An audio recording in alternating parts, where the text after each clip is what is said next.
السلام علیکم دوستو، آج ہم اردو کی تیسری کتاب کا ایک اور سبق پڑھیں گے۔ گزشتہ دنوں یہاں تک میں نے پڑھایا تھا اور اس میں آپ صلی اللہ علیہ وسلم کے ساتھیوں کو کس طرح ستایا گیا اور کس طریقے سے مسلمانوں کو کفار مکہ یعنی مکہ کے کافر لوگ پریشان کیا کرتے تھے، ان کی داستان تھی۔ اب یہاں سے بھی انہی باتوں کو اور زیادہ پڑھتے ہیں اور چلتے ہیں کہ ان میں کیا بتایا گیا ہے۔ بسم اللہ الرحمن الرحیم۔ جب غریب مسلمانوں پر اس قسم کی سختیاں یعنی پریشانیاں اس قسم کی سختیاں حد سے زیادہ بڑھ گئیں اور کتنے ہی مسلمان ان ظلموں اور مصیبتوں سے شہید ہو گئے، یعنی انہیں مار دیا گیا، شہید ہو گئے، تو حضرت رسول خدا صلی اللہ علیہ وسلم کی اجازت سے بہت سے مسلمان مکہ چھوڑنے پر مجبور ہو گئے۔ جہاں شہر مکہ ہے، اس سے مغرب کی طرف، مغرب کہتے ہیں پچھم، ویسٹ کو، یعنی مکہ سے پچھم کی طرف، اس سے مغرب کی طرف پاس ہی ایک سمندر ہے،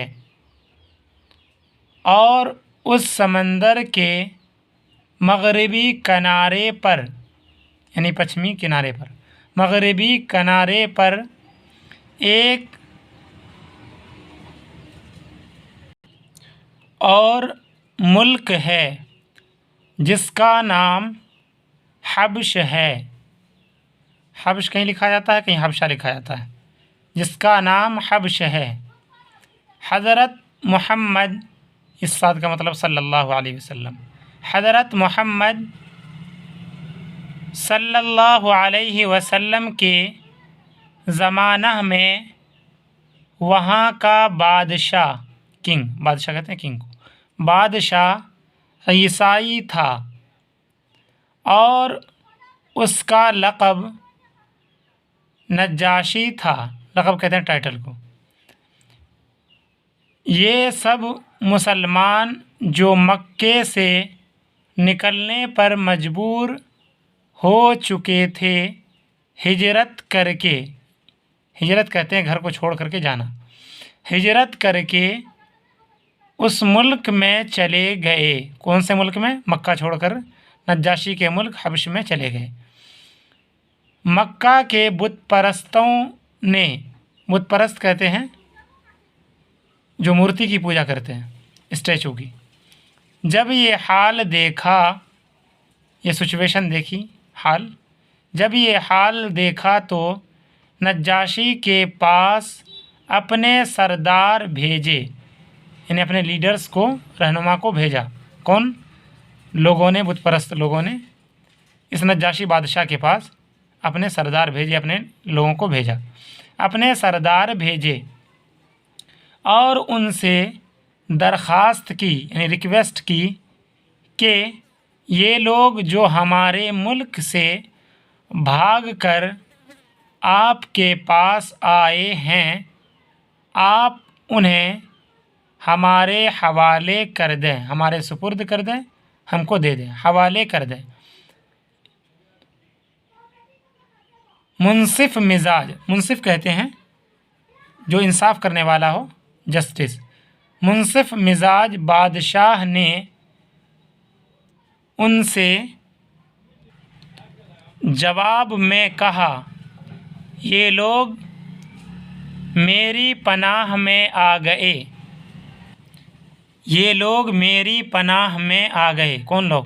یعنی مسلمان جو بھاگ کے آئے ہیں، اس بادشاہ نے کہا یہ تو میری پناہ میں آ گئے، میرے پاس شرن لینے آئے ہیں. شایان ہمت، شایان ہمت نون زیر ہمت و جوان مردی.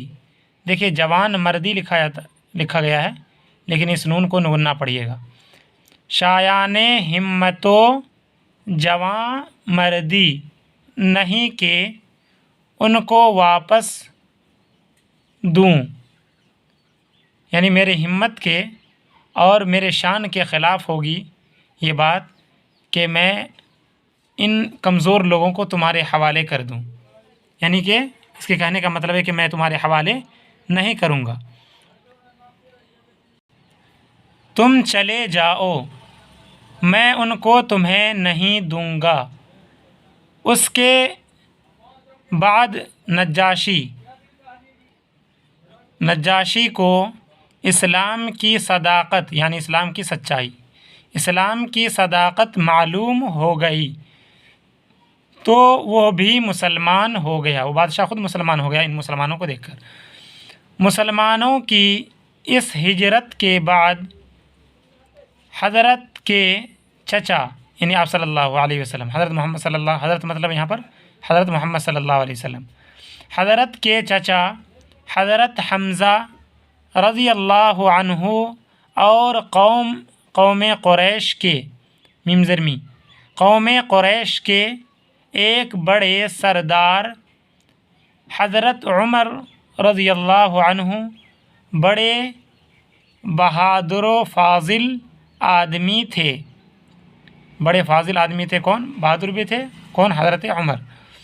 اور قوم قریش کے لوگ بڑے بڑے کاموں میں ان سے مشورہ کہتے ہیں ایڈوائز، مشورہ لیا کرتے تھے اور ایسے کاموں میں ان کو اپنا پیشوا جانتے تھے.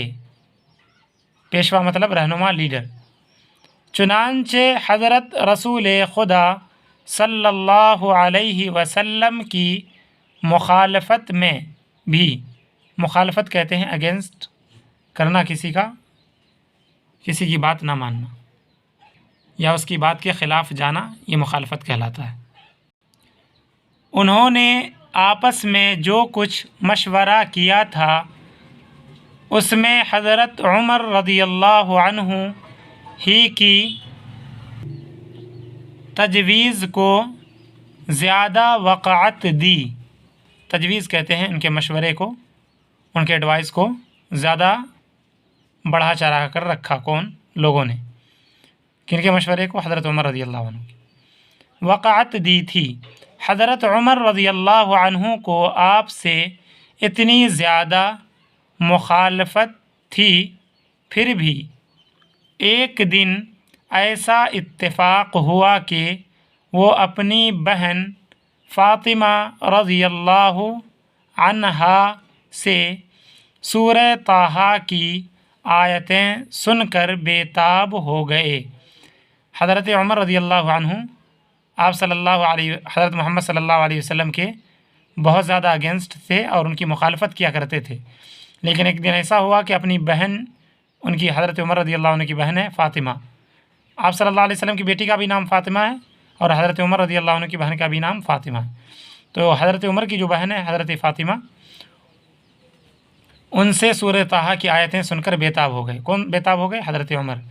اب دیکھیں، اور کہنے لگے کہ جس پاک ذات کا یہ کلام ہے مناسب نہیں کہ اس کی عبادت میں قصور کیا جائے، یعنی کمی کی جائے اس کی عبادت میں، اس کی ورشپ میں. ان کی عبادت کرنی چاہیے. کیوں؟ اس لیے کہ یہ قرآن کی آیتیں بہت مجھے اچھی لگ رہی ہیں. کون کریں؟ حضرت عمر. اس کے بعد کلمہ پڑھا اور سچے دل سے مسلمان ہو گئے. اب وہی حضرت عمر رضی اللہ عنہ جو آپ کے دشمن تھے، یعنی حضرت محمد صلی اللہ علیہ وسلم کے جو آپ کے دشمن تھے، اپنی تلوار گردن میں ڈالے آپ کی خدمت میں آئے. یعنی محمد صلی اللہ علیہ وسلم کی خدمت میں آئے، پریزنٹ ہوئے، حاضر ہوئے۔ اس وقت آپ شہر کے باہر کوہ صفا کے قریب ایک مکان میں تشریف فرما تھے، یعنی وہاں پر موجود تھے۔ کون؟ حضرت محمد صلی اللہ علیہ وسلم۔ کہاں پر؟ کوہ صفا کے پاس۔ صفا پہاڑی کا نام ہے، پہاڑی کا، تو اس پہاڑی کے باہر ایک جگہ تشریف فرما تھے۔ کون؟ حضرت محمد صلی اللہ علیہ وسلم۔ حضرت عمر رضی اللہ عنہ نے دروازہ کھٹکھٹایا، ڈور کو کھٹکھٹایا۔ آپ نے کھولنے کا حکم دے دیا۔ آپ صلی اللہ علیہ وسلم نے حضرت عمر رضی اللہ عنہ کو اپنے پاس آتے دیکھ کر ان کا استقبال کیا، ویلکم کیا۔ استقبال کرنا، ویلکم، استقبال کیا، اور عمر کا دامن کھینچ کر فرمایا، کرتے کا دامن جو ہوتا ہے اسے کھینچ کر کے فرمایا، کس ارادے سے آئے ہو اے عمر؟ کیا لڑتے رہو گے جب تک تم پر کوئی مصیبت نازل نہ ہو جائے؟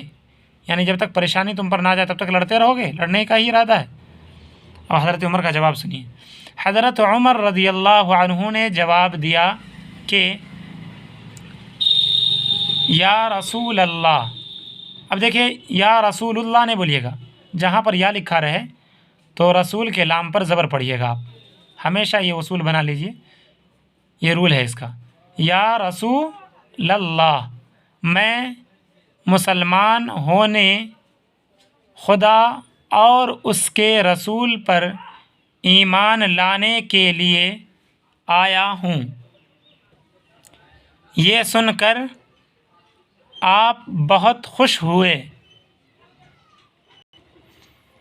اور حضرت عمر رضی اللہ عنہ کو کلمہ پڑھا کر مسلمان کیا، اور جو لوگ اس وقت بیٹھے تھے انہوں نے ایسی بلند آواز سے، بلند کہتے ہیں لاؤڈلی بولنا، ایسی بلند آواز سے تکبیر کہی کہ، تکبیر کہتے ہیں اللہ اکبر کہنا، تکبیر کہی کہ اس کا غلغلہ شہر والوں کے کانوں تک پہنچا، یعنی اس کا شور شہر کے لوگوں تک پہنچا۔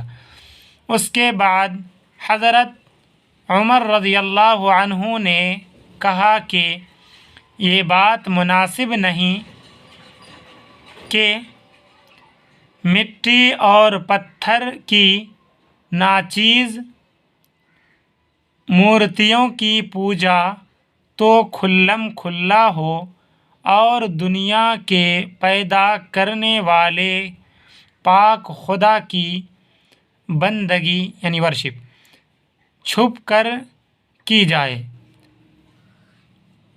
اور یہ سچا مذہب چھپا رہے۔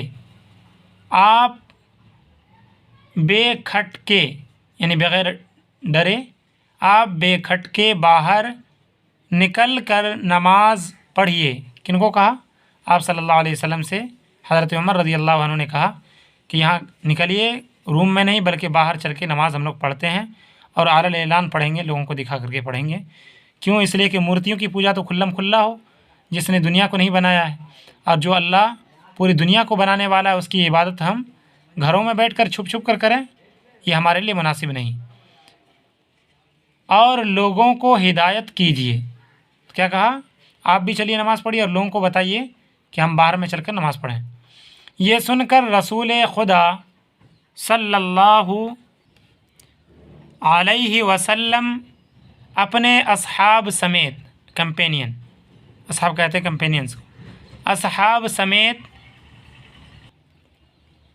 خانہ کعبہ کی طرف چلے۔ خانہ کعبہ کہتے ہیں وہ کالا سا جو گھر ہے جس پہ پردہ پڑا رہتا ہے کالا والا، وہی گھر خانہ کعبہ کہلاتا ہے۔ اصحاب سمیت خانہ کعبہ کی طرف چلے، اور حضرت عمر رضی اللہ عنہ ننگی تلوار لیے۔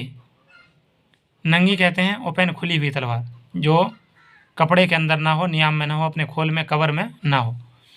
ننگی تلوار لیے آپ کے آگے آگے ہو لیے، آپ صلی اللہ علیہ وسلم کے آگے آگے چلتے رہے کون؟ حضرت عمر تلوار لے کر کے، اور پیچھے سے آپ صلی اللہ علیہ وسلم جا رہے تھے، گویا کہ وہ گارڈنگ کرتے ہوئے جا رہے تھے۔ جب لوگوں نے حضرت عمر رضی اللہ عنہ کا یہ حال دیکھا تو پوچھا تیرے پیچھے کون ہے؟ انہوں نے کلمہ پڑھا اور کہا حضرت محمد رسول اللہ صلی اللہ علیہ وسلم ہیں، اور جو کوئی تم میں سے اب گستاخی کرے گا، یعنی انسلٹی کرے گا، ان کی؟ آپ صلی اللہ علیہ وسلم کی، تو یہ تلوار ہے اور اس کا خون، یعنی اس کو میں مار ڈالوں گا۔ پھر حضرت رسول خدا صلی اللہ علیہ وسلم نے اصحاب سمیت، یعنی تمام ساتھیوں کے ساتھ، سمیت مطلب ساتھ، اصحاب سمیت دل جمعی سے خانہ کعبہ کا طواف کیا، طواف کہتے ہیں چکر لگانا، طواف کیا اور ظاہر ہو کر نماز پڑھی، یعنی لوگوں کو دکھا کر کے اوپن جگہ پر نماز بھی پڑھی، کہاں؟ خانہ کعبہ میں۔